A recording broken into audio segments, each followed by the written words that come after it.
E a gente continua no programa Utilidade Pública de hoje, fazendo um alerta aí sobre os acidentes de trânsito, agora com a aproximação do Carnaval. Doutor Marcos Kruger, mais uma vez, aqui nosso entrevistado no estúdio do programa Utilidade Pública, sobre as escalas para o Carnaval. Olha, Dana, graças a Deus nós estamos tendo poucos problemas com escala. Primeiro que o nível do absenteísmo no USE é considerável, perfeitamente normal. Não só na categoria médica, como também na categoria de enfermagem.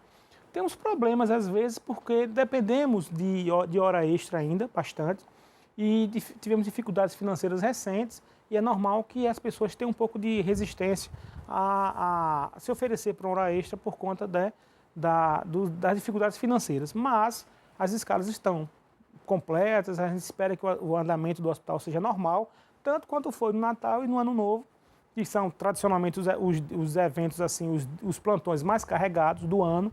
Estatisticamente, Natal é o pior plantão do ano, depois o Réveillon vem como o segundo pior plantão do ano, né? E a gente aí tem depois São João, o Carnaval aparece aí como quarta ou quinta colocação, porque nós não temos uma tradição de Carnaval muito forte, né, na cidade de Aracaju.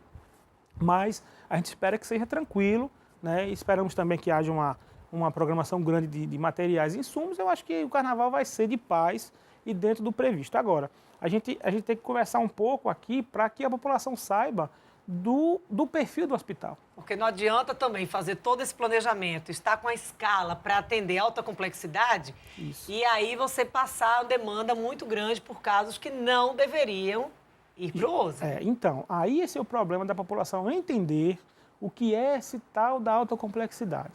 A missão do Hospital de Urgência de Sergipe, né, é uma missão de atender os casos graves. Então, nós temos uma classificação, né, de baixa complexidade, média complexidade e alta complexidade. O nosso hospital está preparado para casos complexos, para casos graves. Então, tudo que for grave, complexo, deve ir para o hospital de urgência. Os casos mais brandos, os casos leves, até ambulatoriais, devem ser resolvidos pelos municípios. Os municípios têm essa obrigação, né, de fazer esse atendimento. Infelizmente, nós estamos convivendo com a realidade que os municípios do interior não estão cumprindo a sua parte integralmente e a população tem que procurar atendimento em algum lugar, né, e acaba migrando para Aracaju e para o USE, por isso que o USE fica superlotado como fica, né. Nós ainda temos algumas dificuldades na rede regional, os hospitais regionais ainda têm dificuldade de escala, então os procedimentos de média complexidade deveriam ser drenados para os hospitais regionais e para o USE deveria ficar apenas o atendimento de nível 3, ou seja, o nível terciário. Que são os acidentes de trânsito, os ferimentos por arma branca, com fraturas complexas, armas brancas, armas de fogo, os AVCs, os infartos, né, os derrames, como são conhecidos, as doenças mais sérias, mais graves, né? O paciente passou de uma UPA, fez uma avaliação, o colega desconfia de uma patologia mais séria, uma crise hipertensiva que não trata com medicamento local, vai ter que ir para uma medicação tomada em ambiente de UTI, tem que ir para lá. Então, são casos como esse, né, uma apendicite, uma úlcera que perfurou, um acidente, né, com fraturas graves. Essa é a nossa missão. Infelizmente, o hospital convive com uma superlotação que atrapalha, como você bem falou, atrapalha as nossas previsões, né, até de escala, de insumos, de produtos, e a gente convive com a superlotação. Com certeza, eu acredito que 40% dos casos que lá estão poderiam sim ser atendidos com dignidade em outras unidades de menor porte. Mas como o USE presta um relevante serviço à população, e aí eu quero aqui ressaltar, Daniel, a participação do servidor. Então o USE atende uma média de 10 a 15 mil pacientes mês. É, né? Muita gente. É muita gente. Então imagine hoje Sergipe se não fosse o USE para atender esse povo todo. Né? E aí você tem ali, às vezes, as pessoas que mais reclamam, geralmente, são aquelas cujo diagnóstico não deveria ter sido a causa de encaminhamento ou busca pelo hospital de urgência. Por quê? Porque geralmente essas pessoas elas chegam no pronto-socorro do USE já muito machucadas, porque elas vêm recebendo negativa de atendimento no seu município, depois no regional, não consegue atendimento a contento, e chega na Aracaju, às vezes vai para outra unidade, quando chega no USE, Dani, já é o fim de linha. Ela chega num nível de estresse muito alto. Imagine a vítima de um acidente de trânsito, como é que chega estressado, a vítima de uma agressão, aquele que procurou atendimento e não encontrou, e o único recurso é ali. Então, é chegar altamente estressado, mas a população deve entender que a missão do hospital não é essa. Os profissionais estão preparados para isso, mas a superlotação é muito problemática. Nem sempre é possível realizar a cirurgia naquele momento, não por conta das salas estarem ocupadas, é porque aquele paciente não está com a situação adequada para isso. E aí eu dou um exemplo aqui, tem outros exemplos, mas 2 exemplos mais importantes. As fraturas fechadas e as fraturas de face.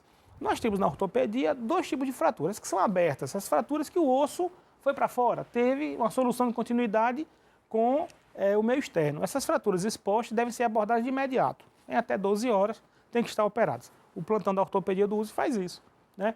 E as fraturas são fechadas, que o osso, apesar de fraturado, não foi para o ambiente externo. Essas fraturas, geralmente, na sua grande maioria, os médicos preferem que o paciente seja tratado, esse inchaço, esse edema diminua, né? Ele seja preparado com antibióticos, com antitetânica, né? Em uma melhor condição, para ele que seja operado depois, aí com edema menor. Também na face, porque veja, o rosto da gente é muito vascularizado. Qualquer fratura na face que tem, incha muito. Então o cirurgião bucomaxilofacial prefere que esse inchaço diminua, que o edema diminua, para que ele possa então operar numa condição anatômica melhor. Então essas fraturas não devem ser operadas de imediato, a não ser que sejam expostas. Então muitas vezes a pessoa acha que eu estou aqui com a perna fraturada e ninguém me operou ainda. Mas não operou ainda porque sua fratura é fechada e o melhor para você é ficar nesse atendimento, ficar em observação, manter o membro estável, se preparar para daqui a alguns dias, né? Às vezes até os pacientes vão para casa para retornar para uma cirurgia. E que muita gente acaba sendo o próprio paciente, a família, muitas vezes não entende isso. Não entende, a gente tem que explicar. O bom é não chegar a essa etapa. Não tenha dúvida. Se a gente olhar ali a quantidade de pessoas que poderia ter essa situação evitada, seja por conta do uso dos equipamentos de proteção, um capacete, um cinto de segurança, a velocidade e a questão de ser prudente. Se for fazer uma pesquisa nos pacientes que estão no ambulatório, que eles já passaram por isso, estão se reabilitando, com certeza o comentário é um só.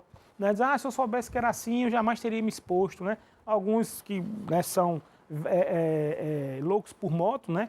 Acabam vendendo as suas motos, desistindo, né? Porque o trânsito realmente está muito puxado, muito pouco seguro.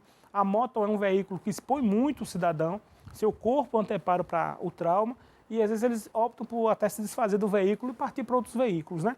Então, assim, a queixa é essa, assim, o arrependimento que a gente percebe, se eu soubesse que era assim, porque o sacrifício para a recuperação é tão grande, o tempo que a pessoa vai ficar fora do mercado de trabalho, são sonhos interrompidos, sonhos desfeitos, né? Muito sofrimento, muita dor, que essa pessoa e essa família toda vai passar. E a gente está trazendo dados, né? A gente está insistindo nessa questão da conscientização mesmo, de como isso traz um transtorno para a família, para a previdência, enfim, é um gasto. Isso. Sem falar que é um gasto sem fim. Sem fim. Só tem números sobre esses gastos. O Brasil, o IPEA divulgou recentemente que o custo, né, de um paciente atendido com um evento desse de moto chega a custar no Brasil R$152 mil. O número Sergipe é um pouco menor, né? Chega a R$120 mil nos números do USE. Então, veja que um paciente pode consumir sozinho, em média, ele pode até consumir mais, em média, vai variar o atendimento de uma simples escoriação com curativo e medicamento para casa, até uma cirurgia de alto porte, né, de grande porte, com UTI, com centro cirúrgico, com prótese. Nós temos próteses da ortopedia, Dani, que chegam a custar R$80 mil uma. E você recebe o paciente muitas vezes com fratura de fêmur, fratura de antebraço, fratura de braço, fratura de clavícula.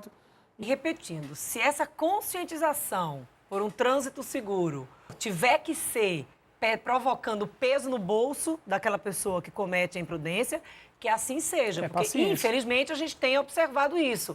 Por exemplo, a colocação das câmeras. Muita gente questionava assim, quem anda certo, que não comete imprudência, não vai pagar multa. Não tem problema. O cidadão que anda certo, respeitando as leis de trânsito, respeitando suas obrigações, e se por um acaso ou outro errar, vai responder por isso e vai, infelizmente, tudo na vida, a vida em sociedade é assim. Nós temos que arcar com os nossos erros, as consequências dos nossos erros. Então, se errou, infelizmente, vai ter que arcar com esse custo, porque a vida é assim que a vida tem que ser. Que se reforça a fiscalização. Que se reforça a fiscalização, infelizmente. Doutor Marcos, mais uma vez, obrigada pela presença do senhor aqui no programa Utilidade Pública, essa parceria. Isso. Eu costumo dizer, sempre que o senhor vem aqui, que o senhor foi convidado da primeira edição desse programa. Muita honra, muito orgulho, né? Eu participei realmente da gravação do primeiro programa de vocês, Utilidade Pública, e agradeço o espaço, né? Deixo aqui meu apelo para todos os sergipanos que, assim, brinquem um carnaval maravilhoso, um carnaval de paz, de muita responsabilidade e, sobretudo, né, pensem na própria vida e na vida da sua família, no conforto da sua família. Não tem motivo melhor para você conter os seus ímpetos, né? pense na sua família, que é o melhor caminho que você vai trilhar. Que esse seja um carnaval de paz Para todos nós. Para os médicos, para os motoristas, para todo mundo. Tomara, Dani, tomara. Muito obrigada, doutor Marcos. Obrigado a você.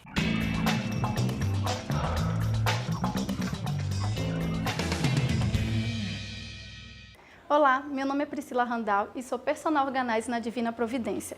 E hoje eu vou trazer uma dica para você para ajudar a limpar o piso de forma mais prática e eficiente. Então hoje nós usamos pisos claros, né, que dá uma luminosidade maior na nossa casa. Mas como limpar esse piso de forma mais eficiente e mais barata? Então hoje a dica vai ser você usar uma xícara de amaciante, qualquer amaciante que você tiver em casa, uma xícara de álcool e um balde com água. Somente isso. Então o álcool ele vai ajudar na desinfecção, né, do seu piso e o amaciante vai dar aquele cheirinho prolongado depois. Então você não vai precisar utilizar produtos mais caros. Só com esses ingredientes você pode deixar o seu piso cheiroso e limpo. Então vamos lá fazer?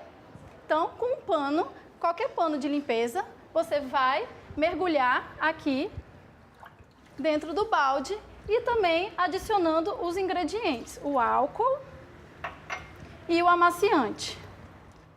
Então, juntamente aqui no balde, você vai misturando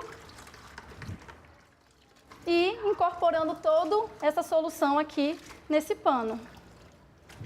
Depois de fazer isso, é só você tirar o excesso de água e depois passar no seu piso. Simples assim. Vamos lá fazer? Então, colocamos aqui num rodo ou numa vassoura o pano, né, molhado, tirando o excesso e vai limpando.